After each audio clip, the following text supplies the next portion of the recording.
In quiet neighborhoods, power goes wrong.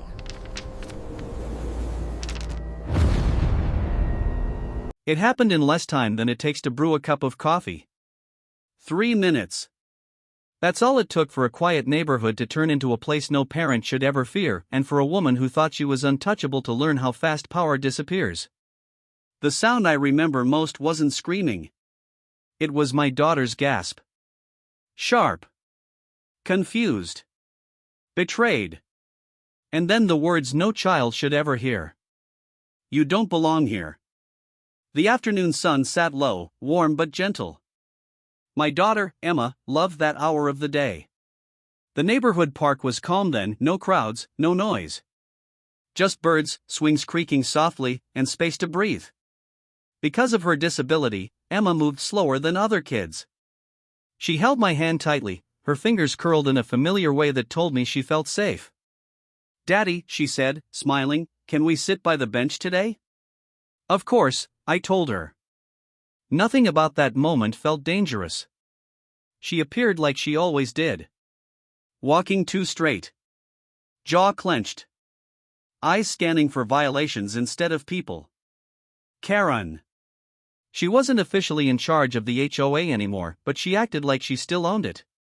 Clipboard in hand, voice sharpened by years of being obeyed. Parents avoided eye contact. Kids learned her name early. I'd kept my distance. Until she noticed Emma. Karen stopped walking. She stared at Emma's hand in mine. Then at her brace. Then at the way Emma leaned slightly to one side. Karen's mouth tightened. "That child shouldn't be here," she said flatly. I stopped. "She lives here," I replied calmly. Karen scoffed. "This park is for residents." I met her eyes. "We are residents." Karen tilted her head. "I know everyone who belongs." Emma squeezed my hand harder. Karen crouched slightly, too close, too sudden. Emma stiffened. "You shouldn't wander around," Karen said. "You could get hurt." Emma tried to step back. "I'm with my dad," she whispered. Karen smiled, but it didn't reach her eyes. Rules are rules. I stepped between them. "We're leaving," I said. Karen's voice rose. "You don't get to ignore me." Emma's breathing quickened. I turned away, guiding her gently. That's when Karen grabbed Emma's wrist. Not violently. Firmly. Possessively. "Let go," I said, sharply now. Karen leaned closer. "She doesn't belong." Emma pulled back instinctively. Karen reacted. And crossed a line that can never be uncrossed. It wasn't loud. It wasn't dramatic. It was fast. A sudden movement. A sharp gasp. Emma cried out, dropping to her knees in shock, clutching her hand. The world froze. People stopped moving. A jogger slowed. A parent stared. No one spoke. Karen straightened, her face pale, then defensive. "She startled me," Karen snapped. Emma sobbed quietly, confused more than hurt, tears streaming down her face. I knelt instantly, pulling her close. "You're okay," I whispered. "Daddy's here." Karen backed away. "She attacked me," she said loudly. I was defending myself. Against a child. A disabled child. I looked up slowly. "You need to leave," I said. Karen's voice trembled, not with fear, but anger. "This is my community." I stood. "So is my daughter." I took out my phone. Not to argue. Not to threaten. To document. Karen noticed. Her confidence wavered. "You can't record me," she snapped. "I can," I replied calmly. "And I am." That was minute one. A woman stepped forward. "I saw what happened," she said quietly. A man nodded. "Me too." Karen's face drained of color. "This isn't necessary," she said. Let's all calm down. Emma clung to my jacket. Daddy, she whispered, why did she do that? I swallowed hard. Because she forgot something important, I said softly. I made the call. Not to the HOA. Not to a lawyer. To someone who would move fast. Karen laughed nervously. You think you can scare me? I didn't answer. That was minute too. The sound came before the sight. A car pulling up fast. A door opening. Footsteps. Karen turned. Her posture changed instantly. Because the man approaching wasn't angry. He was controlled. Focused. And wearing the kind of confidence you can't fake. Emma looked up. Her tears slowed. Daddy, she whispered again.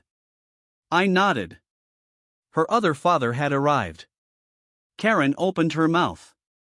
Nothing came out. He looked at Emma's hand.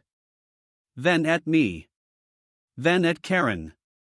What happened? He asked calmly. Karen stammered. I was enforcing. He raised one finger. Stop. The air shifted. People felt it. Authority doesn't shout. It arrives. He took out his phone. Not for show. For action. This is unacceptable, he said quietly. Karen's confidence shattered. You can't. Oh, he replied evenly, I can. And he already had. Karen tried to regain control.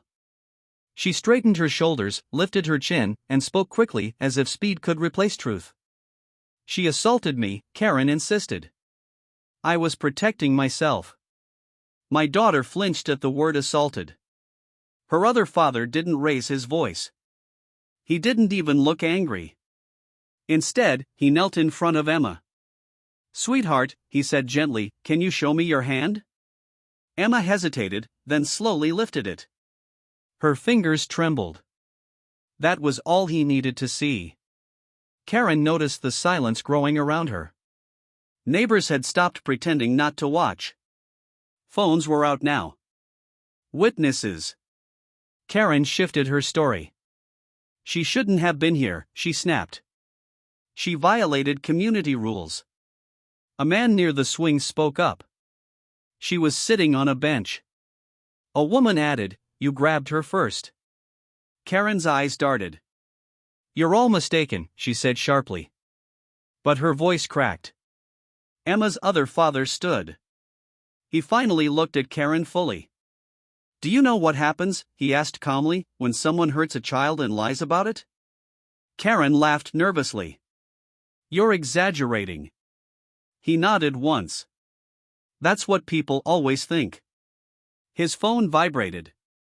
He stepped a few feet away. Didn't turn his back.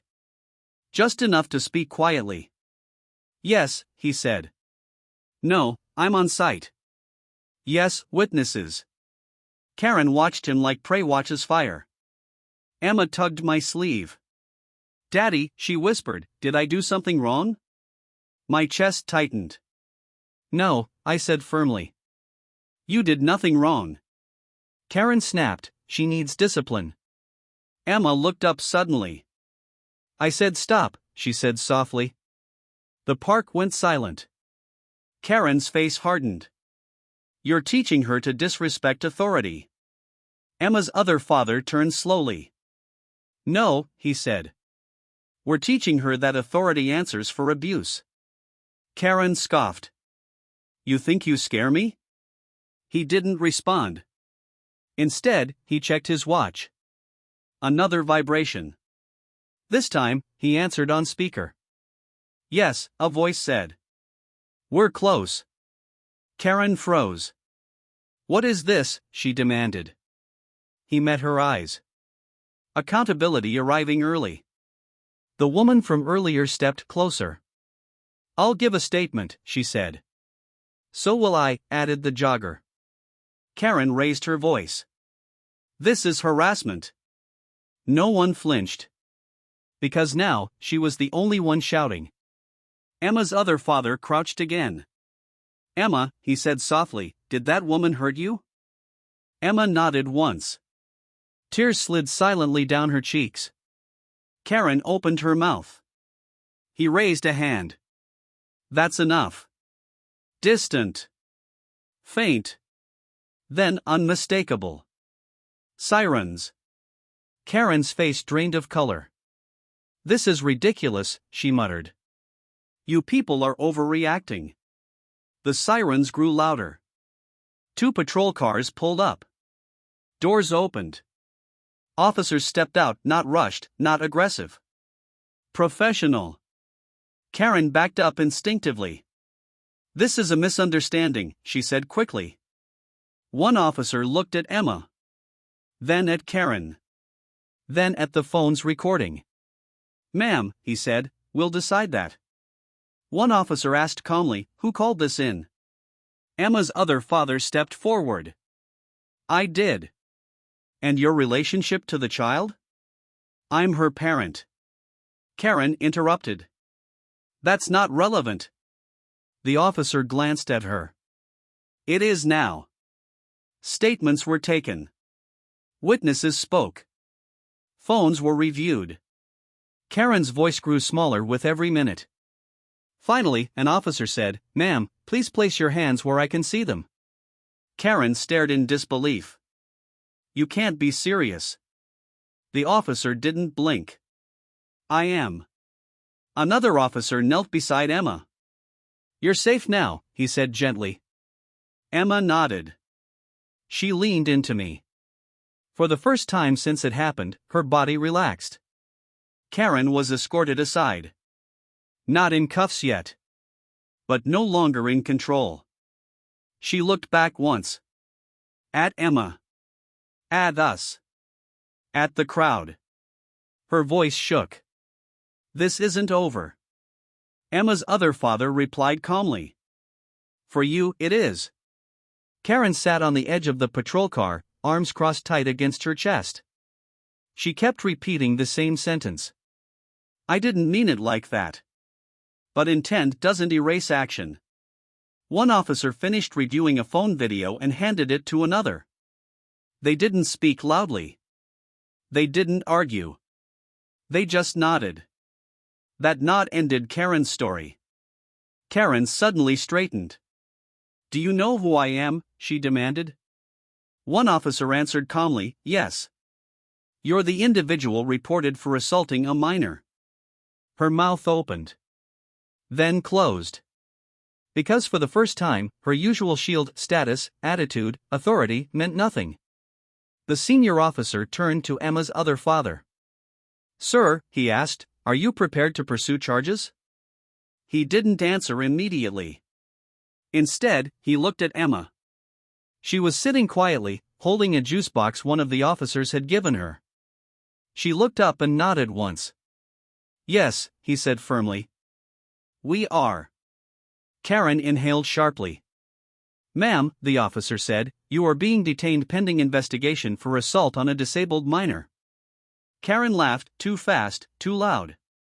"This is insane." The officer continued, "Child endangerment and false reporting are also being reviewed." The laughter stopped. Karen's phone buzzed. She looked at it desperately.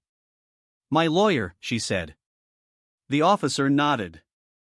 "You're free to contact them." But another officer added quietly, "You should also contact your employer." Karen swallowed. A black SUV pulled up nearby. Not fast. Not dramatic. Just deliberate. Emma's other father glanced at it, then at me. I understood. This was no longer just about a playground. A man stepped out of the SUV. Well-dressed. Calm. Observant. The officers recognized him immediately. Professional respect shifted in the air. He approached Emma's other father and spoke quietly. "Everything okay?" "Yes," came the reply. "Now it is." Karen watched, confused. Karen pointed angrily. "Who is that?" An officer answered without emotion. That's your problem. Her face went pale. The officer turned back to Karen. Ma'am, you are under arrest. This time, there was no arguing. No shouting. Just the sound of cuffs closing. Karen looked around desperately. No one defended her. As Karen was guided toward the patrol car, she whispered sharply, "You'll regret this." Emma's other father didn't raise his voice. He didn't insult her. He simply said, "You already did." Emma was wrapped gently in a blanket. Another officer knelt beside her. "You were very brave today," he said. She smiled shyly. "I just wanted her to stop," Emma whispered. The officer nodded. And she did. The park slowly returned to normal. Parents gathered their children. Neighbors whispered. But something had changed. Not just for Karen. For everyone who witnessed it. Within days, Karen was removed from her HOA position. A formal investigation began. Charges were filed. Witness statements were recorded. Her employer placed her on immediate suspension. Her reputation collapsed not because of revenge, but because of truth. Emma asked a question that night. "Daddy, was I important today?" I knelt beside her. "You were always important." Her other father added softly, "And today, the world learned it too. Power isn't about control. Authority isn't about fear. And respect isn't demanded. It's earned." Karen forgot that. And because of that, she lost everything she tried to use against a child. Scene 46, final words. Some people believe they can hurt the quiet, the small, the vulnerable. But they forget one thing. Every child has a family. And sometimes, that family stands taller than they ever imagined.